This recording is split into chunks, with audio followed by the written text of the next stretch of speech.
Is Alicia Stickles. I am the executive director of No Heart Left Behind. No Heart Left Behind officially started in 2006. The very beginning actually started with my mother, Abby, doing a lot of Bible studies.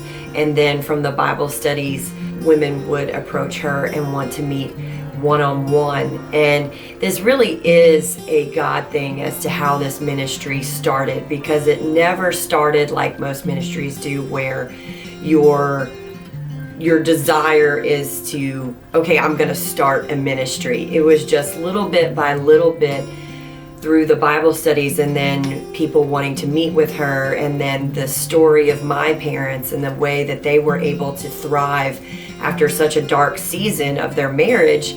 People just started coming to her. She was just a maniac on a mission. There was no clear business model or mission statement or anything like that. When I came on in 2009, it was awesome the way that my giftings and her giftings kind of came together to help provide a little bit more structure and organization. We've really been able to put some framework around what we want this ministry to be. What our hope is that we can walk alongside families who are struggling with, whether it is a spiritual crisis, a relational crisis, a financial crisis, and we can help equip them to walk through that season by pointing them to the gospel and giving them practical tools to build a strong foundation for their family. So whether that's in our counseling or our care ministry or the retreats and Bible studies that we offer, that really is the goal, is to equip and empower families to be strong with the Word of God and the love of Christ in order that they can stay together. Because Mother Teresa says that if you want to change the world, go home and love your family. And so if we feel like we can build stronger families, one marriage at a time or one individual at a time, we will see more of the kingdom here on earth, in our community and beyond, by helping to do that. When I first came on, the ministry was a lot like trying to put an octopus in a bag. There were a lot of legs, there were a lot of pieces, they were all awesome. But trying to get some organization and some structure to it was a little bit difficult.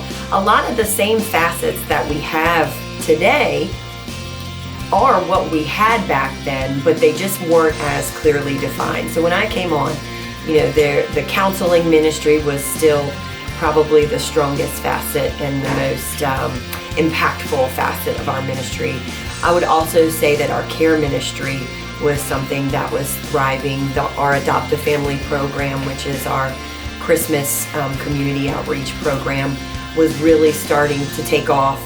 And so that was moving in a very positive direction as well. One area that I have seen develop over the years is the family focused classes and events. That has been an area that I really feel like can help reach a lot of families on a lot of various different topics at one time. Ultimately, I think one of the biggest issues is just the brokenness, just as far as whether that be through divorce or whether that just be through people giving up on their kids or giving up on their marriages and thinking that there's something better elsewhere.